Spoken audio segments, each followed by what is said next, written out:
In the drifting ruins of a broken galaxy, one discarded soul dares to trust the unlikeliest of allies. In the shadow of betrayal and mercenary blood, an unexpected bond will either forge salvation or ignite a new ruin. The bidding war for her life felt more like an afterthought. The air inside the Etherian Exchange Trade Hub's auction hall was thick, clogged with the sickly sweet stench of unwashed bodies, burnt circuitry, and stale alcohol. The heat from the overhead lights pressed down like a suffocating weight, amplifying the low hum of murmured negotiations, and the occasional bark of a drunken bitter Kyla stood in the center of the stage, her bare feet against cold metal, her arms wrapped around her thin frame. The chains on her wrists were too tight, the edges digging into her cerulean skin, but she had learned long ago that complaining only made things worse. She wasn't the only one on display, but she was the least interesting. The Zareni were a rarity in the slave trade, not because they were particularly valuable, but because they weren't considered worth capturing in the first place. Too small, too fragile, too quiet. Their homeworld had been lost generations ago, scattered survivors clinging to the edges of civilization, barely noticed by the galaxy at large. She was just another lost remnant of a forgotten people, and she was being sold for nothing. 100 credits, a guttural voice called from the crowd. The slaver standing beside her barely reacted, too busy scrolling through his datapad to pretend there was real interest. Enfethi, 200. The voices blended together, bored, indifferent. Ryla swallowed hard, her heart hammering against her ribs. She told herself it didn't matter who won, the outcome was the same. Except it wasn't. A low growl came from the left side of the room. 300. I'll take her. She risked a glance. The bidder was a towering reptilian, a Garvek. His mottled yellow skin stretched taut over thick muscle. His claws clipped impatiently against the metal railing in front of him. Garvek weren't slavers. They were hunters. And the way he was looking at her, evaluating, calculating, made something cold settle in her stomach. The auctioneer perked up slightly, sensing at least a bit of tension in the otherwise dull affair. 350. Another voice, this one belonging to a thin rodent-like merchant, his beady eyes glinting with interest. She's small, but the Zorini have soft pelts. Good for specialty buyers. 400. The Garvek snapped. His tone broke no argument. Ryla's breath came faster. 500. The merchant countered, though he sounded less certain at a pause. The auctioneer's lips curled slightly. 600 go at once. 1,000. The voice cut through the air like a blade. Silence fell across the room. Even Ryla turned her head slightly, the first spark of confusion breaking through the haze of fear. The man who had spoken stood at the back of the hall, arms crossed, weight shifted slightly to one side, as if he couldn't be bothered to stand up straight. He was human. Humans weren't uncommon in places like this, but this one was different. His presence carried weight. He wasn't dressed like a noble or some soft-skinned bureaucrat playing at being dangerous. His gear was worn but well-kept, mercenary-grade plating over dark fabric, a sidearm holstered at his hip. He had the kind of build that spoke of strength, but not the overbearing brutish sort that relied on intimidation alone. His black hair was streaked with silver at the temples, and his face bore faint scars, memories of past fights, past battles.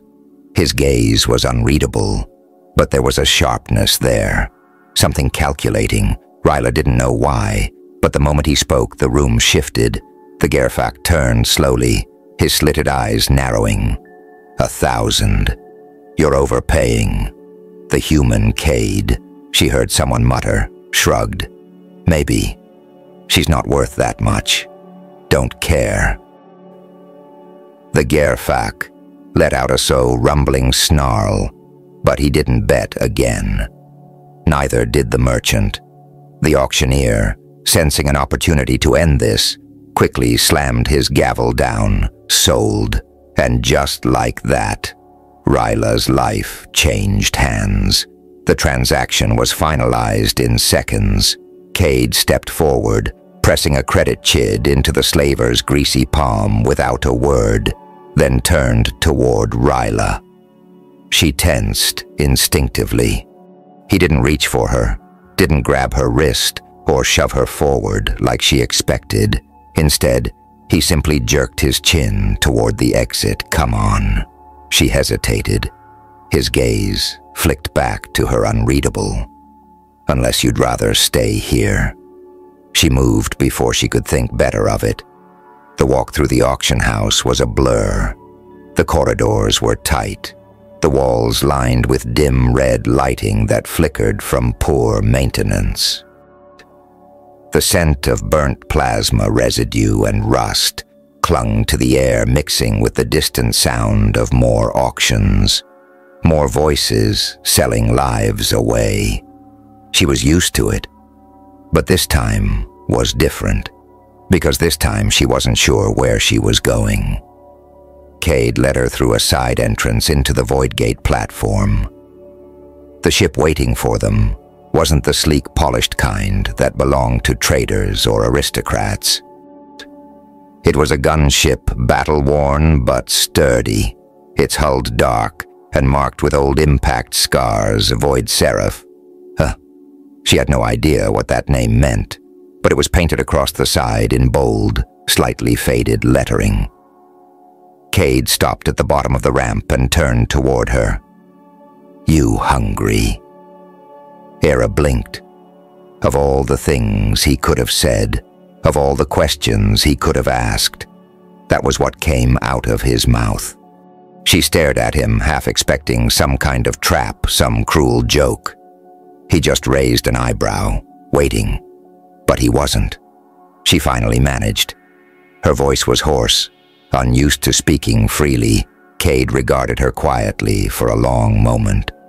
Then, with the kind of honesty that made her stomach twist, he said, "I don't know yet." That scared her more than anything else, because monsters had predictable wants. He wasn't a monster, and that meant she had no idea what came next. He turned and strode up the ramp without another word. Hera stood there, torn between the only two choices she had left. Stay here, in the filth and heat of the Entrellan trade hub, waiting for someone worse to find her, or follow him into the unknown. Her feet moved before her mind made the decision, and for the first time in her life she didn't know if she was walking toward freedom or another kind of cage. The ship's interior was dimly lit, bathed in the soft glow of overhead panels that flickered occasionally as if deciding whether to keep working. The air smelled of metal, old leather, and something vaguely smoky. Engine ion dust, maybe. It was warmer than the auction house, but not by much. Still, to Hera, it felt different. The cold of that stage had been suffocating. This cold was just normal. She stood at the entrance, hesitant, feeling the subtle shift beneath her feet as the Iron Raven powered up. The hum of the ship's core thrummed through the floor, steady and strong, like the heartbeat of a sleeping beast. Cade walked ahead without looking back, moving with the ease of someone who had done this 1,000 times. No hesitation, no second guessing. He tossed a small duffel onto a worn-out chair near the main console, then started flipping switches. The dashboard lit up, casting sharp blue and orange hues across his face. "Close the hatch," he said. Hera's fingers twitched, but she didn't move. Cade sighed and stood walking past her to slap a control panel on the wall. The ramp hissed shut, sealing them inside. The shift in pressure made her ears pop, and that was it. She was officially off that station. Not free. Not yet, but gone. Cade settled back into the pilot seat, running through pre-flight checks with the kind of quiet efficiency that suggested he barely had to think about it. He didn't look at her. He didn't tell her to sit. He just worked, as if she wasn't even there. Hera wasn't sure if that was better or worse. She hovered near the edge of the room, scanning her surroundings. The cockpit was utilitarian, functional, but not sleek. This wasn't the kind of ship that belonged to traders or diplomats. It was built for endurance, for surviving things. Most ships wouldn't. He'd seen vessels like this before, and the people who piloted them, mercenaries, bounty hunters, killers. Her fists clenched into the fabric of the oversized tunic she had been given back at the auction house. Her pulse was still racing, but she forced herself to steady her breathing. No sudden movements. No questions. She would figure out what he wanted soon enough. Cade finished inputting the launch codes and leaned back slightly, stretching one arm over the back of his chair. The silence stretched between them, heavy and unspoken. Then, without preamble, he asked, "You ever flown before?" The question caught her off guard. Her throat tightened. "No." Cade hummed an acknowledgement, neither surprised nor particularly interested. A few more button presses, a final confirmation beep, and the void. Seraph lifted off. The station's artificial gravity bled away as they ascended, and Hera instinctively braced herself, fingers gripping the nearest solid surface Cade noticed. For the first time since they boarded, he actually looked at her. "Relax," he said. "She won't throw you around unless I let her." She doubted that. Still, she forced herself to loosen her grip, even though every instinct told her to stay tense, to be ready to run if she had to. The viewport shifted from the rusted interior of the Void Gate platform to the vast sprawl of space. The Undralian trade hub shrank behind them, its neon lights and drifting hulls fading into the endless black. Hera exhaled slowly. She had never thought she would leave that place alive. Cade adjusted a few more settings before standing. "Come on." She didn't move. His brows furrowed slightly. Then he gestured toward the corridor behind him. "Mess holes this way. You still hungry?" The question again, as if that was the only thing that mattered. She nodded stiffly, not trusting herself to speak. Cade didn't wait for her to follow. He just started walking. Hera forced her feet forward, keeping her distance as they moved through the ship. The corridors were narrow, built more for efficiency than comfort. She could see signs of wear, the occasional patched panel, a flickering light that hadn't been fixed, but nothing about it felt neglected. This was a working ship, a lived-in ship. The mess hall was small, just a metal table, bolted to the floor with a few chairs scattered around it. Cade moved toward a storage compartment, pulling out a sustain module and tossing it onto the table. "Not exactly gourmet, but it won't kill you," he said. Hera stared at the package. It was standard emergency rations, the kind used on long-haul freighters or military outposts. Nutritionally balanced, barely edible. Still, she took it. Her hands were steady as she peeled back the seal, but only because she had spent years training herself not to let them shake. The first bite was bland, but warm, and it hit her empty stomach like a punch. Cade leaned against the counter, arms crossed, watching her. Not closely, but enough to make her aware of it. So he said, after a moment, "What's your plan?" Hera paused mid-bite. "Wait." The idea was almost laughable. People like her didn't have plans. They survived. They endured. That was it. She swallowed hard. I don't know. Cade didn't react. He just nodded as if he had expected that answer. Yeah, he said. Figured that too. Silence again. She hated it. Her fingers tightened around the edge of the sustain module. She needed to know, needed to understand. Why did you buy me?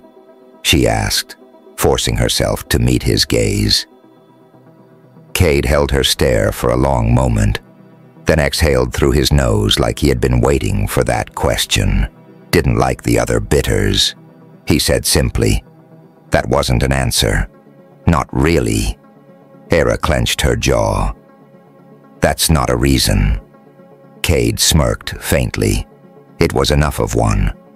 Something about that response set her on edge. It was too casual, too dismissive. No one spent 1,000 credits on someone for that reason. She swallowed back the frustration rising in her throat. If he was playing a game, she didn't understand the rules yet. Are you a slaver? She asked bluntly. Cade blinked. Then he let out a short, sharp laugh. No mercenary. Then what do you want? Cade tilted his head slightly as if considering his own answer. He decided, yet. That scared her more than anything else, because it meant her fate was still unwritten. He pushed away from the counter. Get some rest, he said. We've got a long flight ahead. Cade left. Hera sat there for a long time, the weight of those words settling over her like a second skin. She had no chains around her wrists, no collar around her throat. But she wasn't free. Not yet. In the worst part, she wasn't sure if she wanted to be. Hera lay on the thin mattress of the sleeping cryopod, staring at the ceiling. The steady hum of the void. Seraph filled the small space, vibrating through the metal walls like a heartbeat. It was the only sound in the room. But her mind was anything but quiet. She had spent her entire life adapting to sleep anywhere, in any conditions. Filled cargo holds, damp storage compartments, even the hard floors of back alley shelters where every shadow held a threat. Sleep had never been a luxury. It had been a necessity. A stolen thing, taken in short, restless moments whenever she could afford it. But here in this unfamiliar cryopod on Cade's ship, she couldn't find rest. Her body was exhausted, her muscles sore from tension. She had carried all solar shift. Her thoughts raced, looping over the same questions with no answers. Why had Cade bought her? What did he really want? She had asked him outright, and he had given nothing but vague responses, shrugs, short phrases, half-answers that told her nothing. But no one spent 1,000 credits just to play the hero. There was always a price. Hera's side, shifting onto her side. The blanket he had given her was rough, but warm. She wasn't cold. She wasn't hungry. She wasn't chained. And yet the feeling of captivity hadn't left her. After what felt like false cycles, she gave up on sleep. Moving carefully, she pushed the blanket aside and slipped out of the cryopod, her bare feet making no noise against the cool floor. The void Seraph was eerily quiet at night, or maybe it was just that she wasn't used to this kind of silence. The places she had been before had always been filled with sound, distant voices, the hum of overcrowded ventilation systems, the ever-present presence of other people. Even in the worst places, she had never been truly alone, but here it felt like the ship was waiting. She stepped lightly through the dim corridor, her fingers trailing against the metal walls as she moved. Very few steps. She hesitated, listening. She expected to hear something. Cade moving in another room, the distant sound of engines adjusting, coarse something, but the ship remained silent. She passed the armory vault, its reinforced doors sealed with a biometric lock, a storage bay stacked with neatly arranged crates, a maintenance panel with exposed wiring, the faint scent of burnt metal clinging to the air. Everything about the ship was functional, no wasted space, no unnecessary luxuries to reach the mess hall drawn there more by habit than hunger. The metal table and chairs sat empty, untouched since their last meal. Her unfinished sustain module was still where she had left it, but she ignored it. Instead, she moved toward the viewport and froze. The stars stretched out before her, endless and uncaring. She had seen them before through rusted grates, through grimy, reinforced windows in the lower levels of space stations, but never like this, never so open. It felt like standing on the edge of something infinite, something she had never been meant to touch. The weight of it pressed against her ribs, unfamiliar and overwhelming. "You're up late." This spun her pulse spiking. Cade stood in the doorway, leaning against the frame with his arms crossed. The dim lighting cast shadows across his face, but his expression was unreadable as always. He had changed out of his usual armor, now dressed in a loose dark shirt and cargo pants. Even without the gear, there was something about him that felt armed. She swallowed, forcing her heartbeat to steady. "Couldn't sleep," she admitted. Cade nodded like he had expected that. He stepped inside, moving toward the small kitchenette, grabbing a metal mug from the shelf.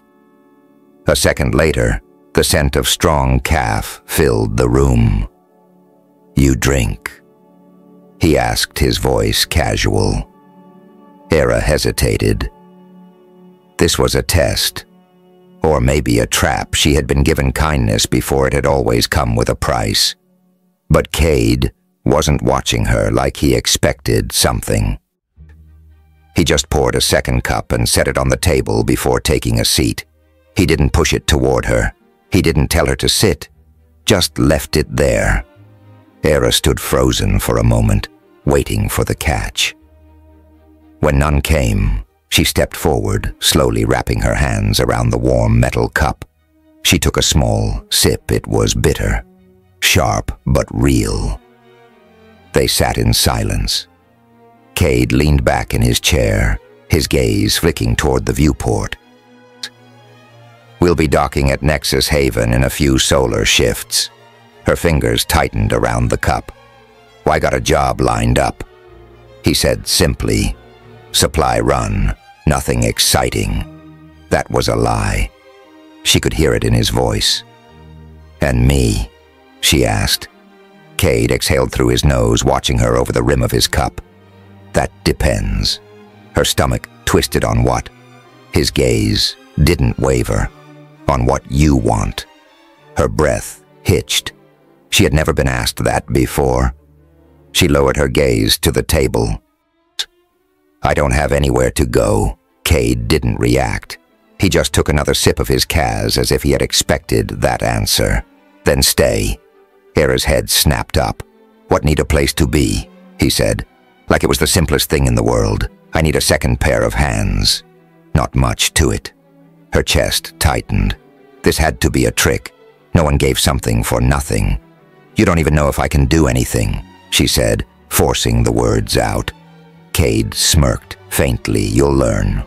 Her hands tightened around the mug, tension coiling in her limbs. She had been given kindness before. It had never lasted. Cade must have seen the conflict on her face, because he sighed, setting his cup down with a quiet clink. "Look, I don't do charity. You stay, you work, you pull your weight. No debts, no strings, just a job." Her pulse pounded in her ears.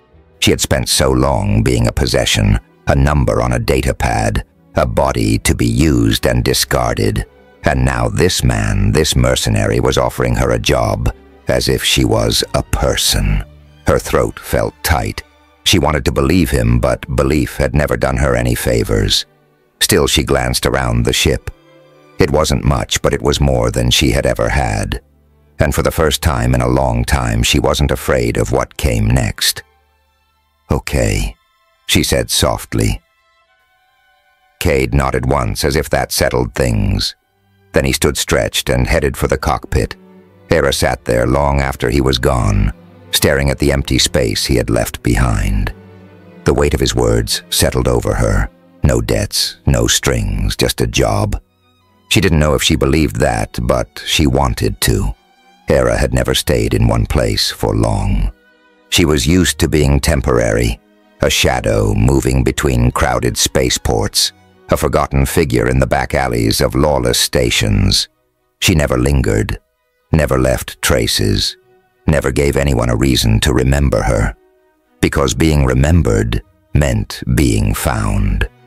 Now on the void, Seraph, she had nowhere to run. The ship was large enough to move around without feeling caged, but small enough that every step felt like it echoed. Every corridor, every compartment was a reminder that she was here, not drifting between places like she always had. The thought unsettled her. Cade hadn't given her much to do. He hadn't told her where to sleep.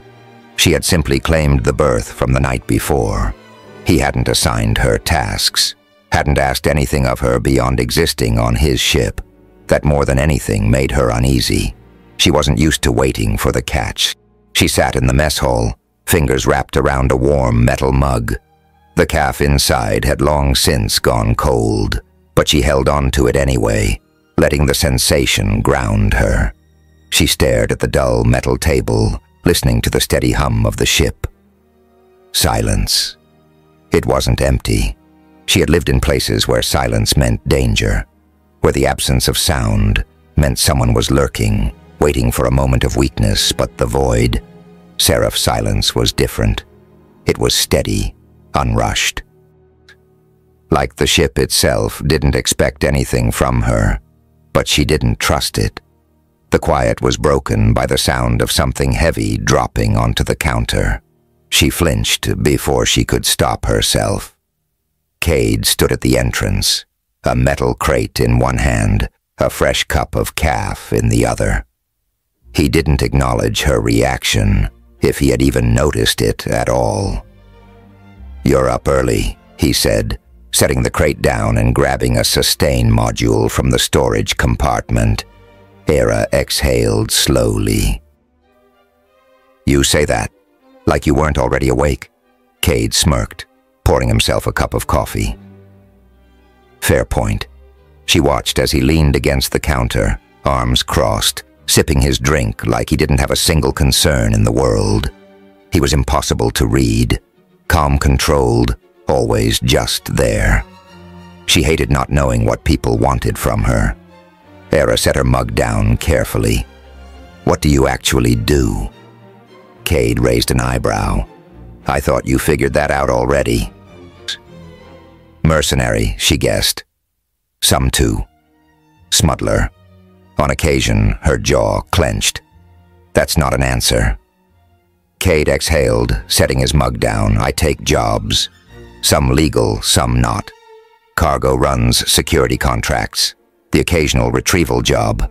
"Retrieval," she echoed. "You mean bounty hunting?" Cade shrugged. "If the price is right." Something in her stomach turned cold. She should have known.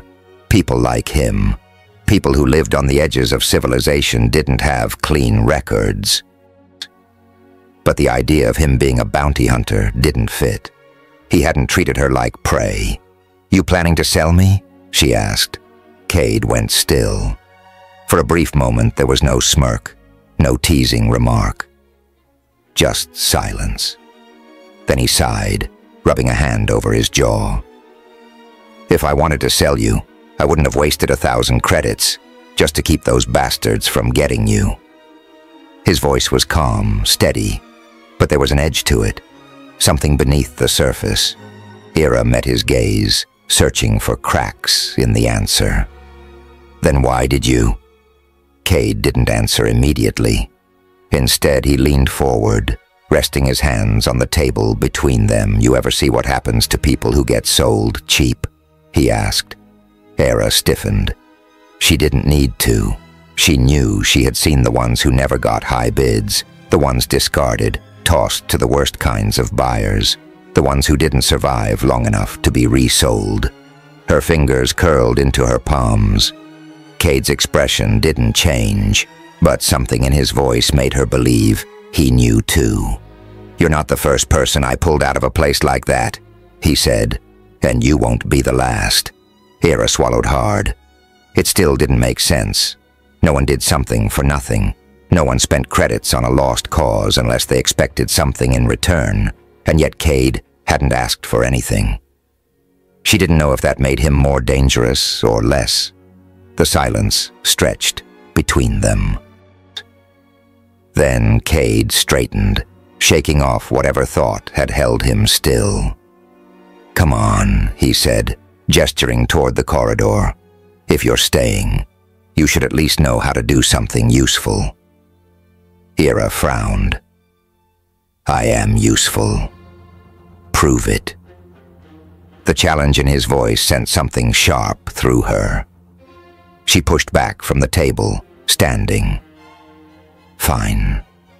Cade smirked, amused. Follow me. The training bay wasn't large.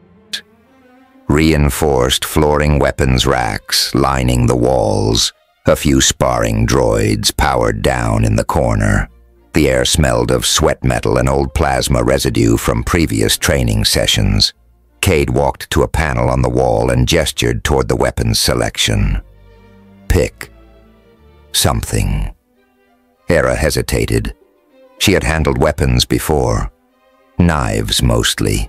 She had needed them to survive, but she had never been trained. She had never been taught. She scanned the selection, a plasma pistol, too imprecise, a shock baton, too slow. Her eyes landed on a small, compact blade, light, balanced. She picked it up, testing the weight in her hand. Cade nodded approvingly. Good choice. Before she could react, he moved, fast. A quick shift, forward, a flick of his wrist. Her knife was gone, before she even realized what had happened. She blinked. The blade clattered to the floor at her feet. Cade smirked. In one, holding a knife isn't the same as knowing how to use it. Hera clenched her jaw. Try that again, Cade chuckled, kicking the knife back toward her. All right, let's see what you've got. She picked it up. This time, she was ready. Hera had learned to fight in the only way that mattered desperately. She had never been taught proper techniques, never trained under an experienced mentor. She had fought because she needed to, because losing meant something worse than pain. Her weapons had always been whatever she could grab, a broken pipe, a rusted blade, her own fists when there was nothing else. She had never fought to win. She had fought to escape. And that was the problem. The moment she lunged at Cade, he sidestepped easily, his movements controlled and effortless. Before she could even process what had happened, his hand closed around her wrist, twisting just enough to make her drop the blade.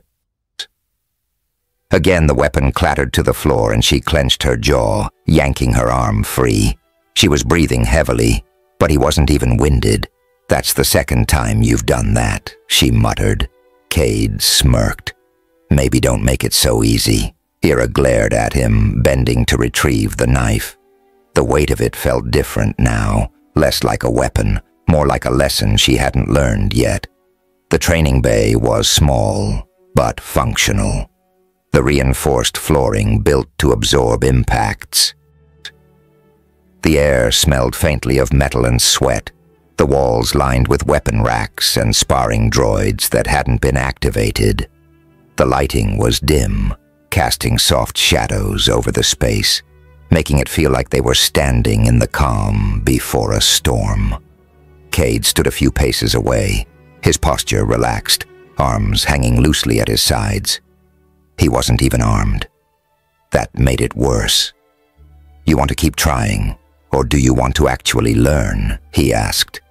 Ira rolled her shoulders, adjusting her grip on the blade. "I am learning." Cade tilted his head. "No, you're reacting." His eyes flicked over her stance, analyzing every shift in her weight, every movement she made. "You fight like someone who expects to lose." The words hit harder than she expected. She had never thought about it before, never questioned how she fought. She had survived this long. That had been enough. Hadn't it? She exhaled slowly, forcing herself to adjust her stance. "All right," she muttered. "Show me." Cade gave a slight nod. "Try again." She did. This time she didn't just throw herself at him. She watched him, his balance, the way his weight shifted just before he moved. When he dodged, she adjusted, twisting her body mid-strike, aiming for his ribs instead of where he had been. It still wasn't enough. Cade caught her wrist again, but this time there was a brief moment where she almost slipped past him. It wasn't victory, but it was closer than before. A flicker of something passed over his face, approval maybe, but it was gone before she could be sure. "Better," he admitted. She flexed her fingers, shaking out the tension in her wrist. "You're holding back." Cade smirked. "You want me to break your arm? That's not very practical." She narrowed her eyes. "I want you to stop treating me like I'm fragile." His expression shifted. The amusement faded slightly, replaced by something else, something unreadable. Then without warning, he moved fat. Before she could react, he swept her legs out from under her. She hit the floor hard, the impact rattling through her bones. Her breath left her in a sharp gasp. Cade crouched beside her, resting his forearm on his knee. "You're not fragile," he said, his voice calm. "But you're untrained, and right now, you fight like someone who's waiting to be beaten." Ira pushed herself up, ignoring the ache in her limbs. "You want to learn?" Cade continued. "Then stop thinking about surviving. Stop thinking about running. You fight like you plan to win." She held his gaze. Something cold and stubborn settled in her chest. "Fine," she said. Cade grinned. "Then get up." She did. And this time when they fought, she wasn't just surviving. She was learning. By the time Cade finally called it quits, Hera was drenched in sweat, her muscles aching in ways she hadn't felt in years. She had bruises forming on her arms, her breath coming in short, sharp gasps. The knife in her hand felt different now, familiar like it belonged there. Cade infuriatingly wasn't even winded. "Not bad," he said, stretching his arms behind his head. "Few more rounds and you might actually land a hit." She shot him a glare, but didn't waste energy arguing. She knew a compliment when she heard one. He tossed her a water canister and she caught it, drinking greedily. "Tomorrow," Cade said, "we'll work on getting you to stop telegraphing your movements. Right now I can see every attack coming before you make it." Hera lowered the canister. "You want me to be a fighter? I want you to not die," Cade corrected. "You're on my crew now. That means knowing how to handle yourself." "Fru." The words settled strangely in her chest. She wasn't sure she believed it yet. Cade didn't push. He just nodded toward the exit. "Get some food, you'll need it." She hesitated, then nodded. As she turned to leave, Cade spoke again. "Hera." She stopped, glancing back. Cade's expression was unreadable. "You can win," he said. The words caught her off guard. They shouldn't have mattered. But somehow, they did. The void. Seraph sliced through the dark void of space. Its engines, a steady hum beneath Era's feet. The ship had become familiar in a way she hadn't expected. Its narrow corridors, its dim lighting, the scent of metal and plasma residue that clung to the air. It was no longer just Cade's ship. It was her home. And right now, that home was under attack. A sudden jolt rocked the ship, throwing her off balance. She slammed into the bulkhead, catching herself with one hand before she hit the ground. The warning lights flickered red, casting long, shifting shadows along the walls. Cade's voice cut through the chaos over the intercom. "Era, get to the cockpit now."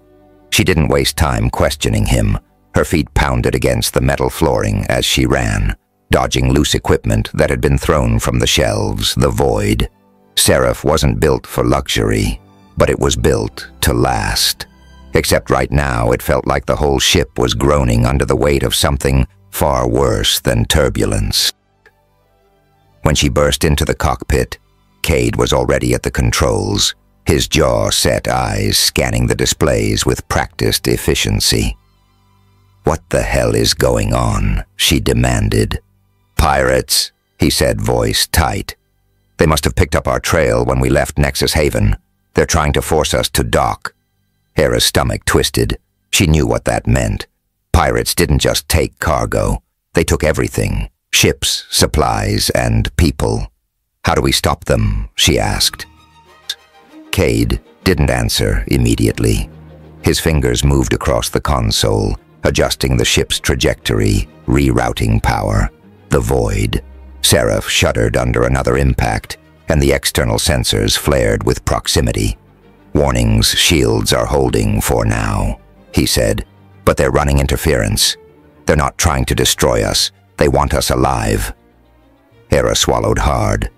That wasn't comforting. Cade turned to her. "Weapons bay, second locker on the left.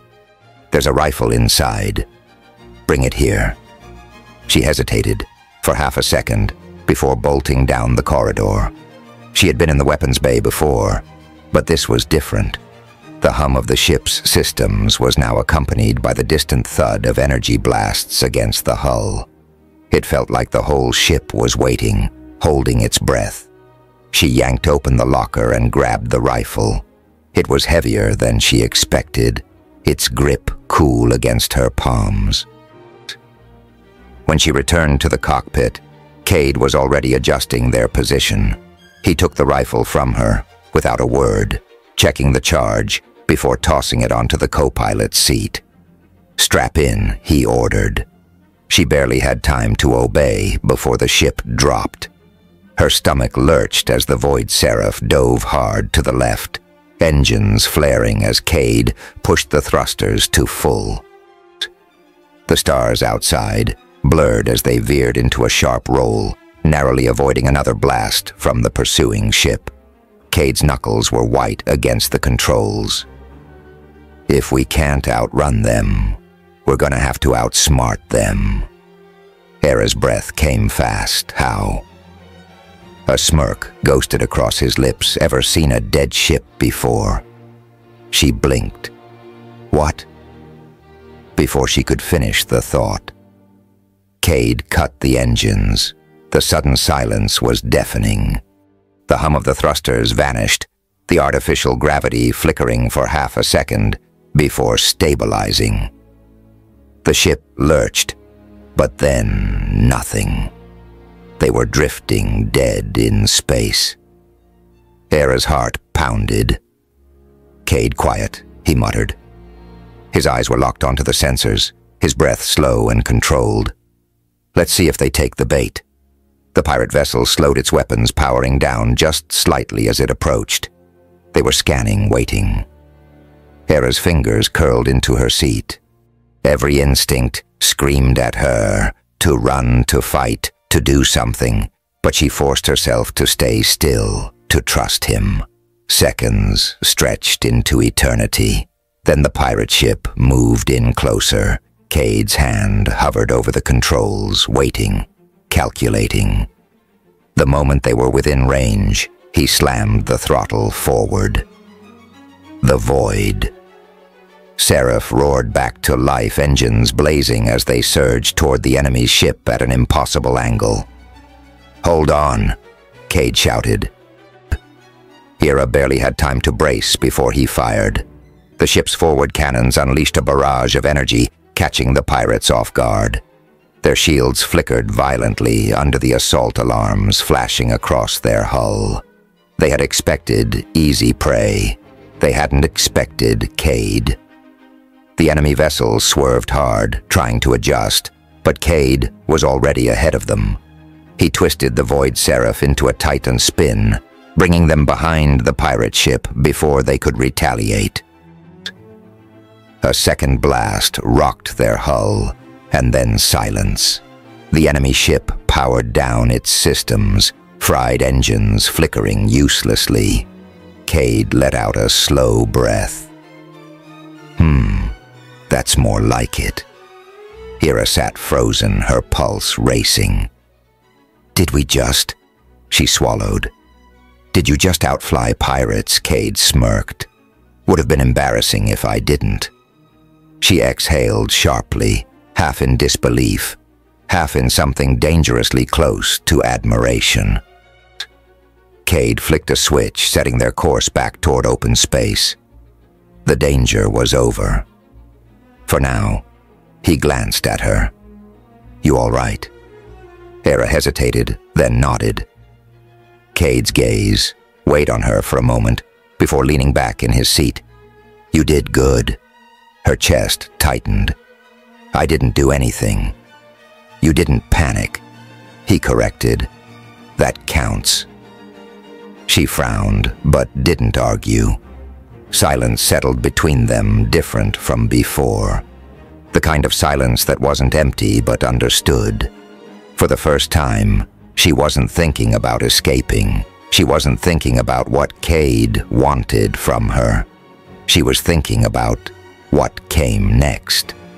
And for the first time in her life, she was ready to find out the void. Seraph glided through the endless dark, the hum of the engine steady beneath Hera's feet. The tension of the pirate attack had faded, but it still clung to her like static in the air, unseen, but impossible to ignore. She had fought alongside Cade. She had trusted him, and for the first time in a long time, she wasn't running. That thought unsettled her more than it should have. She found herself in the mess hall, fingers absently tracing the rim of a metal cup. The calf inside had long gone cold, but she hadn't moved to get another. The weight of exhaustion pressed against her bones, but her mind refused to quiet. She had survived, but survival wasn't the same as winning. The sound of boots against metal broke her thoughts. Cade entered the room, rolling the stiffness from his shoulders as he crossed to the counter. He didn't say anything at first, just grabbed a sustain module and leaned against the counter as he tore it open. "You good?" he asked, eventually not looking up. Hera hesitated. That was the question, wasn't it? She had been through worse. She had lived through worse. A pirate attack was nothing compared to the things she had seen, the things she had survived. But it had been different this time. She had had something to lose. "I'm fine," she said. Cade snorted. "Sure you are." She frowned. "What's that supposed to mean?" He tossed a piece of dried protein into his mouth, chewing thoughtfully. "That means I saw your hands shaking when you strapped in back there. Saw the way you clenched your jaw like you were waiting for the worst." Hera's fingers curled around her cup. "Habit." Cade studied her for a long moment.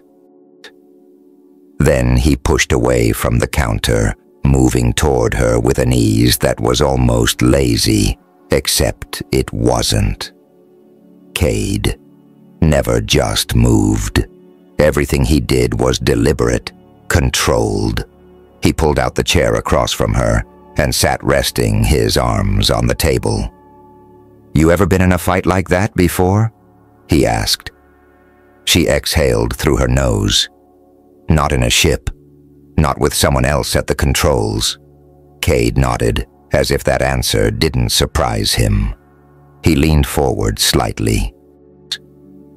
"You ever wonder what happens when you don't expect the worst?" She blinked. "What you fight? Like someone who's already lost." Cade said simply, "Like you're bracing for the hit before it comes." A muscle tightened in her jaw. "That's what surviving is."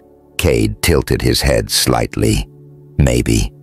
But you're not just surviving anymore, Era." Something about the way he said her name sent a strange warmth through her chest. She looked away. "That doesn't change anything, doesn't it?" She hated that he asked questions like that. Hated that he made her think about things she had spent years ignoring. She set her cup down, suddenly restless. "I should." Cade caught her wrist. It wasn't a harsh grip, not even tight, just solid. "What?" Her breath caught. "You don't have to run," he said quietly. Era swallowed hard. She didn't move. Cade didn't either. The warmth of his skin against hers sent a ripple of something unfamiliar through her, something she didn't have a name for. She had been touched before, but not like this, not without expectation. He wasn't holding her back. He was holding her here. For a long moment, neither of them spoke. Then slowly, Cade released her wrist, his fingers lingering for just a second longer than necessary before he leaned back in his chair. "Get some rest," he said, his voice quieter than before. "You earned it." Era nodded, but she didn't move right away. She could still feel the ghost of his touch against her skin. And for the first time in her life, she wasn't sure if she wanted to pull away. The void. Seraph floated in the quiet vastness of space, the battle behind them, but something else lingering in the air between them, unspoken, unresolved. Hera sat in the co-pilot's seat, staring out into the darkness, the soft glow of the console, casting faint light across her face. She wasn't used to stillness, not the kind that wasn't waiting for the next disaster, the next fight, the next desperate escape. But here in this moment, the ship was silent, steady. She was here, and she wasn't alone. Cade was beside her, his hands resting loosely on the controls, though the autopilot was engaged. He wasn't looking at her, but she could feel the weight of his awareness, the way he always seemed to know exactly where she was, what she was thinking before she said a word. They had fought together, survived together, and now there was nothing left to do but feel. She exhaled slowly. "You never told me where we're going next." Cade's lips twitched slightly, but his gaze stayed on the stars. "Does it matter?" Hera hesitated. It should have. It used to. She had spent her whole life needing an exit plan, needing to know where she would land before she ever let her feet touch the ground. But now, she shook her head. "No, I guess it doesn't." Cade finally looked at her, then studying her with that same quiet intensity he always did. But there was something different in his expression, something softer, something sure. "You really staying then?" he asked. She turned to him, holding his gaze. "Do you want me to?" His jaw shifted slightly, but his eyes didn't waver. "I wouldn't have asked if I didn't." Her chest tightened. She had spent so long being unwanted, being something to be bought and discarded. But Cade had never treated her like that, not once. He had given her a choice, and now she was making one. She reached for his hand before she could second-guess herself, her fingers brushing against his. A hesitation, a breath. Then he turned his palm, catching her hand in his own, his grip firm, steady, warm. Hera felt her pulse quicken, not with fear but with something new, something she hadn't let herself have before. Cade's thumb brushed lightly over her knuckles. His touch, careful, testing. When she didn't pull away, when she only held on tighter. He exhaled slowly, like he'd been holding something back. "All right," he murmured. That one word carried weight. A promise. He leaned in first, just enough to give her space to change her mind, but she didn't. She met him halfway, her breath catching as their lips brushed, tentative. At first, then deeper, as if sealing something unspoken between them. Not an obligation.